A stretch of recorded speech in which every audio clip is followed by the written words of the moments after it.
Hey guys, it's Leesh, and welcome to another episode of Park Feeling Great. I was on vacation, so I had to wait um till he got off, till he came back home to get my hair cut. So I was looking rough. But thank God he's back in town. I was able to get my hair cut, and I'm feeling good, feeling great. I'm excited because we're actually going to head out to where my wife grew up and spend the holiday there, and some relax, get out of the city and just relax, be on the beach, all the fun things that affords going to the Hamptons. So I'm really excited about that. I am just happy to get out of the city. Not so much like, oh, we're celebrating 4th of July or anything, because that's definitely not what I'm doing. But it's just good to get away, have some time off from the city, and just regroup. So yes, I'm really excited about that. How are y'all doing? What's going on? What's happening in your lives? Hopefully you're doing well and doing things that you enjoy. And I think I've been saying this a lot in the car confessions. The hope is that you are doing what you enjoy, doing things that you love, being around people that you love, and enjoying this life despite all the things that we are seeing happening around us. Like as you continue to see these things happening around us, or at least for me, I'll say for me, as I continue to see all this stuff happen, I just become more and more and more peaceful. Like for real. And I think that's because I've been doing a lot of work on myself. Really trying to heal myself, really trying to just heal things in my life. And I have things that have triggered me in the past. And I'm like, where is that coming from? Why am I so angry? Why am I so frustrated? Why am I so nervous?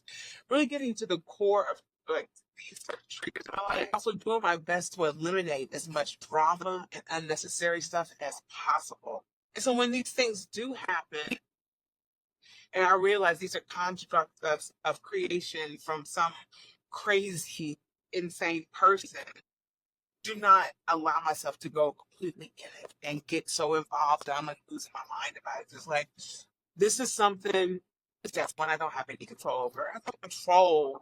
Like, none of us have control over some of these things that are happening in the world, right? Can we raise our voices? Yes. Can we,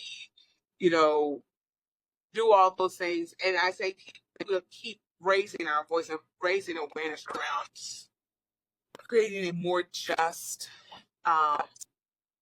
society. But at this point is obviously staying as current as I can with things that are happening in the world. But then also creating this world where I want to see beauty, where I want to experience lovely things, where I want to just be happy, where I want to enjoy the people that I want to enjoy. Like really being selective in how I operate and move in this life now. More so than I've ever been in my entire because I feel like in the past it was always just trying to just live the American dream and have all the things, literally all the things, and keeping up with the Joneses, and you don't want to look like you're without. Consume, consume, consume, and present as if I have it all together, everything's great, and whatever, right? Meanwhile, I'm like drowning inside. So I'm trying to live up to that narrative that we have been told is the American way. I'm coming to the realization now that this is the American lie. That we consume, consume, consume. We work, we work, we work. And this is living. And I'm like, this isn't living. Me having a bunch of shit in my house because I've watched all these infomercials or Amazon just popped up something, best deals, something or other. So I've got to have it, right? It'll be there in less than a day or two. Like, why not? I'm tired of that life. I'm tired of constantly being in this mindset of consuming all the time. and working myself to death to present as productive, and that I am valuable to this society. Because it's like, when does the work stop? When will it be enough? And every time you think you've gotten to that point, the goalpost, or whatever, you know what I'm saying? It's been moved, and now the whole idea around you reaching that milestone, because it's been altered, you didn't have to go and take it to the next thing. So it's just an infamous hamster wheel of fuckery that I'm doing my best to unsubscribe from. It's not easy. Let's be serious. Because, I mean, who doesn't like getting on Amazon and buy the things, whatever else, whatever site that tickles your fancy, where it's like, girl, I gotta get this, or gotta keep working, do this next thing, and I'll definitely be successful. It's like, I am exhausted. I'm exhausted. There's so many things that I want to be doing, and there was all these plans I had for this year, for real. That I was going to get this done, I was going to do that, work on my business, and this, and this, and this. And it's like, girl, somewhere, that's what you need. It's somewhere to sit down, start working on yourself, start really valuing the people that are around you, your friends, your family, your wife, your child. Make that the priority. Acknowledge the beautiful place that you live. I live in New York City. I live in the Bronx. And where I live is very beautiful. And even where I'm driving from now, where my barber is, he is in Rockland County. And so, if you know New York, Rockland County is what we call upstate. It's kind of like the middle of nowhere in some ways. And just being grateful for all this beautiful nature that is around me. And it's all for free. And it's like, wow, I live in a very beautiful place. Just taking all the how much time I have lost, not just being in the present moment. I'm constantly thinking about the future. Thinking about shit we've fucked up in the past. So we're never right here. Never right here in this moment. Because really all we have is this moment, And I didn't realize how important that was until I started working on myself, and not allowing all this external shit to really wear me down. And let's be serious, I guess it's still a work in progress, and there are things that still kind of take me down, and I get so upset about the state of the world. So trust me when I tell you, it's not like 1, 2, 3, I figured it out and we're done. No, it's not that at all. So work in progress. It definitely is. But the better that I get at this thing of just really taking the time to just be in the present moment and not worrying about things that future Alicia has to take care of, or harping on things that past Alicia did do. It's like, girl, what are you doing about right now? This moment, this second, focus on that and allow that to be your guide. Every moment, it's funny, I was getting ready to say it, but every moment is sacred, because it is. And it's wild because there's someone who, she gives me so much joy. She was actually on the brain of Elizabeth Stickney. And her podcast is called Every Moment is Sacred. And I love her podcast because she really takes the time to give you the tools that is needed to work on yourself and to live in this present moment. She offers meditations. She reads poetry sometimes, because her mother, who has passed on, was a poet, and she reads from her poetry. I mean, it's just a very beautiful podcast. And when I said that, I was like, oh my gosh, Rain Elizabeth, that is so her, right?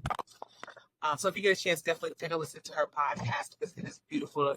It really gives you that sense of peace and joy, and really just trying to work through all the things that we deal with each and every day.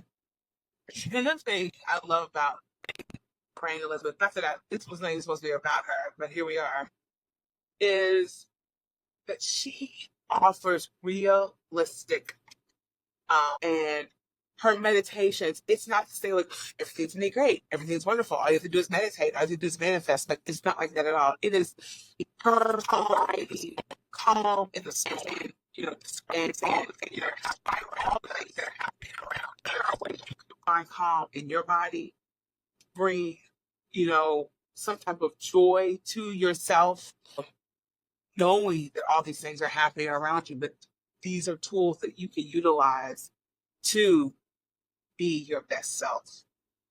Beautiful, beautiful, beautiful. So definitely, I'll share her podcast link in the show notes. Hopefully, I remember. God bless. But yeah, I am doing my best, and I'm pretty sure you all are too. Doing your best just to get through all this each and every day. It's just like every time you turn around, there's other stuff in the news, and this person's done that, and now presidents have immunity. I mean, we might as well have a full-blown king after this. You know what I'm saying? Like, what is happening in this country? What is happening in this world is total chaos. And it is the chaos that actually comes, and so many people have been saying it's the chaos that comes when an empire, meaning this empire, the United States, is realizing that they're crumbling. And so it's that tight grip. When something you don't want to let go of. It's like, white supremacy, you can't leave my grip. And so they're doing everything they can to maintain the status quo. But it's crumbling right before them. And it's like you're holding on to a piece of ice. And the tighter and tighter you hold it, the more and more it's going to melt. And so we're the piece of ice. We're not so much we're the piece of ice. The system is the piece of ice. Hello, Alicia. This whole idea of white supremacy, this systemic racism, this colonialism, all of it. It's the ice, and they're trying to grab a hold of it, and it's just melting right in their hand. And they're doing all the things that they think will keep it together, but it's falling apart. And it looks crazy because it's just like, what? Like, how could you do this? How could you, cause this much harm to the people of the United States of America? These are our leaders, or so we thought, right? And you're realizing more and more, these people don't give a shit about us. I've known this for a long time. And most Black people have known this. Like, we have been saying this for years. Like, y'all, for real, like, these people here don't care about us at all. And it's not just the Black people, right? We are the litmus test. All these people of color have been the test. Like, okay, we can control this, we can do that, we can torture these people, we can do whatever, right? And still thrive. Now, let's try this on the collective and see how this goes, right? And so that's where we are right now. They are testing all of their crazy tactics on the collective to see if they can still uphold all this bullshit they've had in place all along. And as crazy as it seems, it's not working in their favor. It looks like it is. It really does. But I challenge you to see this in the way that I'm breaking it, right? I'm breaking it down for you. It is crumbling. It is crumbling. It is melting. Like I said, that ice cube is melting. While things are hard, while things are tough, inflation is off the charts. Yeah, I just basically got myself barely. I think I'm like a little bit over right before you get to a half a tank. I'm on the other end of it before E, but I'm right there almost at a half a tank of gas because where I just went to, the gas for regular unleaded was $4.09. And I was like, what? I'm going to get me enough gas to get my crazy ass home. I'll get back to the city where it's a bit cheaper. But normally, the gas isn't that crazy. At least, or maybe it's a wrong one. I don't know. It just blew my mind either way that it is that much at this time. But there's a lot of things that are involved with that too, right? So many things going on. Like I said, inflation's through the roof. Everything is coming to a head. All the things. And honestly, I welcome it. I welcome it with open arms. I know people probably think I'm crazy, but I'm thinking in this way. We have to face what is before us. And what is before us is the fact that the United States, as we knew it, it's over. It's done.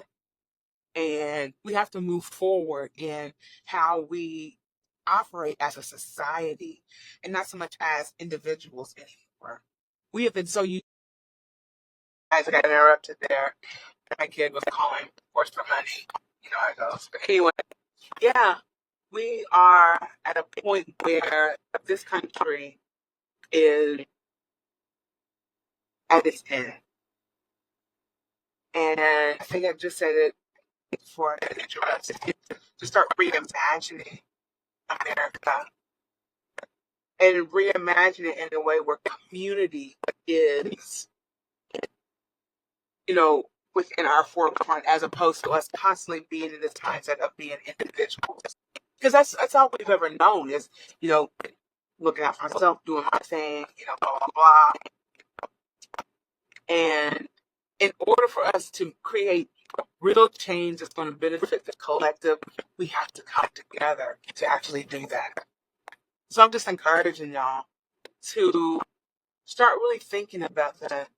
Mourn the loss of America, mourn the loss of who we were, if that's what you need to do, or who you thought we were, mourn that, and then let's get back on, you know, the field and really fight this out and figure out ways for us to live that benefits everyone and not just some, because that's basically what has caused this demise in the first place, you know? Not looking out for one another, not really fighting for the rights of everyone. Yeah, I feel hopeful for that. I don't know when that's going to happen. Can't say something that's instantaneous. But I do. I have hope for humanity. I have hope for how we operate going forward in this country. I really do. And I know that probably sounds so wild, but the alternative is destruction and evil and toxicity. And I can't flow with that narrative. Just can't. That's just not me. So I'm taking the route of really finding ways for us to come together as a group of people, as humans that want the best for one another and are willing to fight these systems that have caused division and so much evil around the world. We are capable. We are more capable than we could ever know. It's just us coming together and putting all of our thoughts together and creating this, like I said, for the greater. It's gonna be a long road. It's not gonna be so easy. It's not gonna be some kumbaya situation. It's gonna require a lot of real conversations and really sitting down and acknowledging that we need help and that America, what we were taught and how we were conditioned, it has caused so much damage. But like I said, I feel like we are capable of creating change that works for everyone. Liberation is on the way. And we have to know that, and we have to live in this idea of fighting for that liberation, fighting for everyone. I hope to see it. If not, I am going to keep working for the ones, in the future that will then thank us for the fight that we put forward. Using my voice is my thing. I feel like me constantly raising awareness and being someone using a platform like this is necessary. And so I just encourage all of us to continue to be change makers, to continue to raise our voice where there's injustice, find compassion for those who might not be completely on the journey where we are. Find that compassion to understand they might not have all the information yet, and do your best, like I said, to just continue to create a consciousness where we are living in this whole mindset of community building and thriving as a collective, and not some getting getting all the good stuff and others just kind of picking the crumbs up off the ground. Yeah. All right, I'm back. Bronx, and I'm going to head home here shortly. I encourage y'all to just, like I always say, keep on keeping on. For those who are celebrating this holiday, good for you. I will be, away, but my intentions aren't celebrating literally the 4th of July because there's really nothing for me to celebrate um, as a Black person, even as an American at this point, because I won't go into that. It's a whole other story, but whatevs. I love y'all. I will see you next week. All right.